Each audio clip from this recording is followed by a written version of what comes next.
Hey, this is Mike Twombley, health coach and six-pillar practitioner with Six Pillar Living.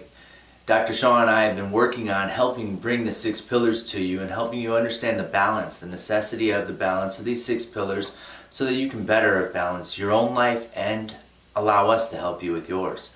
So moving forward, we introduced nutrition as pillar number one, and yesterday I talked about the quality of the food. Very, very important, and again, we're not going to undermine that by talking about quantity today, but the amount of food is definitely as important as quality. So we're going to be talking about how much should I eat? Huge question, I know, and something that a lot of us struggle with. So much so that our diabetes, our overweight and obesity problem has skyrocketed. We're looking at 50 to 70%, and depending on what poll is being taken, we certainly have in the higher range of that here in America. And so with that being said, we have a huge problem that comes into this, and it's something that, like I said, you may be struggling with as yourself. But we do understand this, and talking about quantity is something that there's some sensitivity to this, and I want to first alleviate any of that. We're not fat shaming, we're not attempting to say anyone should lose weight or anything of that nature, but we are saying that health is dependent upon us having a healthy body weight so that we can see the future as long as possible. Longevity really does rest upon how healthy we are internally, and externally we end up showing those health markers in many ways. One way in which is going to be your BMI. That's your body mass index, and that's something that, here's a chart, I'll just throw this up for you guys. The BMI chart now is something that you're going to go to your doctor and you're going to say, hey doc, should I lose weight? Or maybe your doctor is forthcoming and comes out and says, hey, you should probably lose a couple pounds, we should bring you down into this area so that we can help protect your health. And if you do have a doctor like that, hang on to them, because they're not all like that. We do know that, and so fortunately there are a lot of great doctors out there, Dr. Shah being one of the best.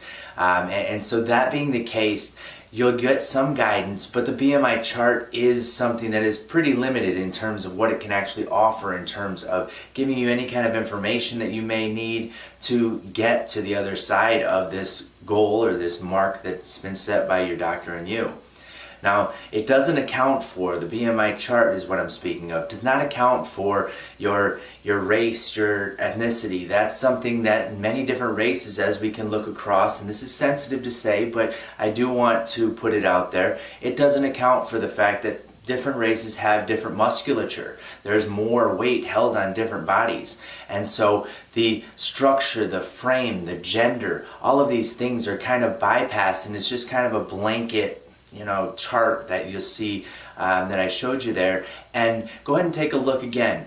This is something that you'll be able to find yourself in here, and many times we're not even in the right place in terms of being in a healthy body weight. We're either underweight or we're overweight, and it doesn't necessarily seem like that to us. So again, this is something that I want you to explore on your own and find out what a great weight is for you. Maybe even going back in your history and considering what you felt your best at, because really that's a great indicator. It's something that maybe 20 years ago you were at a certain weight and it was something that was great, it was wonderful, it was best place in your life, or maybe you're at the best place in your life now, but the BMI chart says that you're overweight.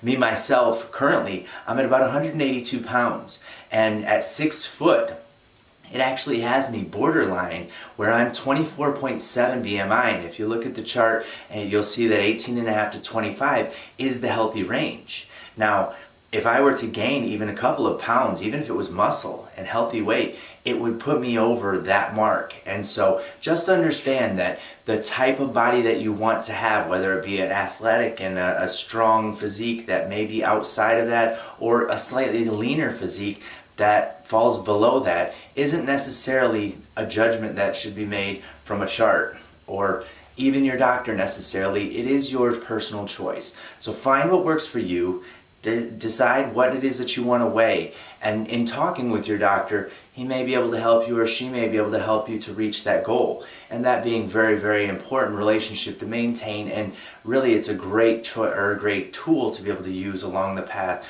toward your goals, is someone that is going to weigh you every time. And we all know, jumping on the scale, it's the nervous part of getting into a doctor's visit. There is when that nurse or assistant of some kind puts that little scale across and it lands on the weight. Sometimes maybe you're not like me. I always go wondering, how's it gonna look?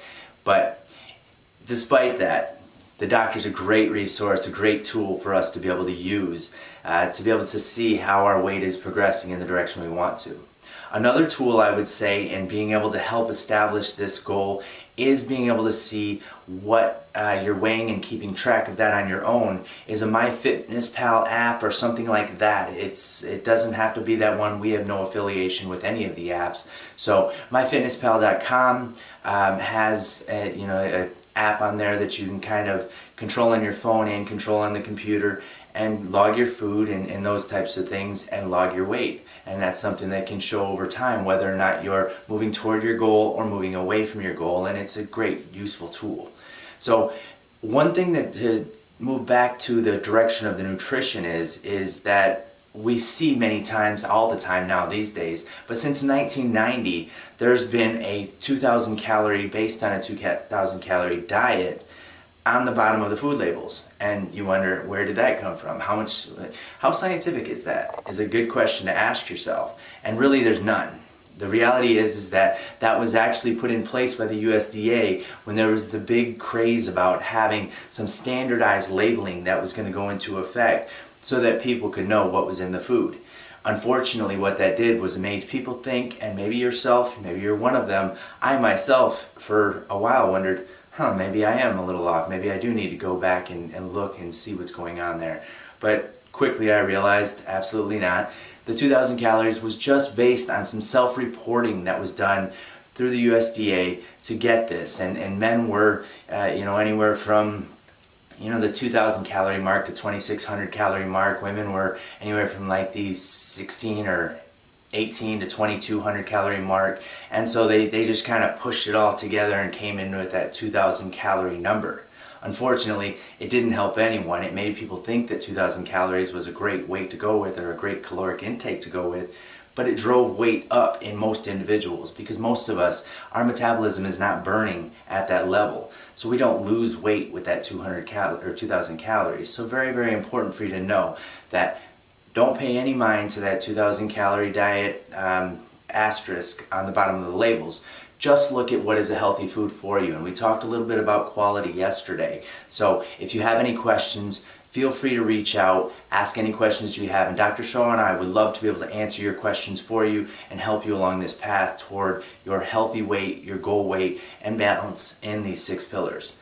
Now, with that being said, now getting rid of and dispelling that myth there, moving into what your healthy weight is going to be and moving forward with how much food you should eat to get there, we have to understand that our metabolism is not burning those high level of calories. And with that myth dispelled, we then have to start to figure out what is the caloric intake that you need personally. Now everyone's a little bit different.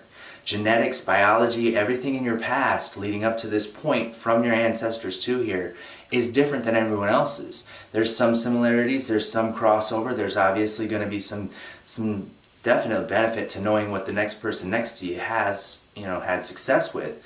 But unfortunately, this is something, and actually fortunately, I shouldn't say unfortunately, it's a really, really good thing for you to be able to experiment with yourself. So I would recommend that with that MyFitnessPal app, I'll throw it up again for you, you can actually go on there and like I said, you can log your food and then across, say 14 days, let's make this a challenge right now, okay? 14-day challenge that you'll jump on. Day 1 you'll log your weight, day 14 or day 7 you'll log your weight after 1 week, and day 14 you'll log your weight, okay? And within the app it'll allow you to do that. It'll also allow you to log your food every day. And I'd encourage you to do this as well. Not even encourage, I would challenge you to do this as well. So important. So log your food through all these days, and then once you have the number of calories that you're having across that 14-day period, add them all up and then divide them by 14, and that'll give you your average calorie intake per day. Now at the end of that 14 weeks, you'll see that you either maintained weight, gained weight, or lost weight. If you gained weight, then we know that that caloric intake, that average, is too high and we need to take it down. And you can start by taking it down by 300 to 500 calories, and that will bring you down to the next notch, bring you down to the next notch sort of thing, and move you in the right direction, and then you'll redo the experiment. If you maintained weight and you're happy with your weight and that's what you want to stay at, then definitely stay with that. It's a great caloric intake for you. Then you're just working on the quality.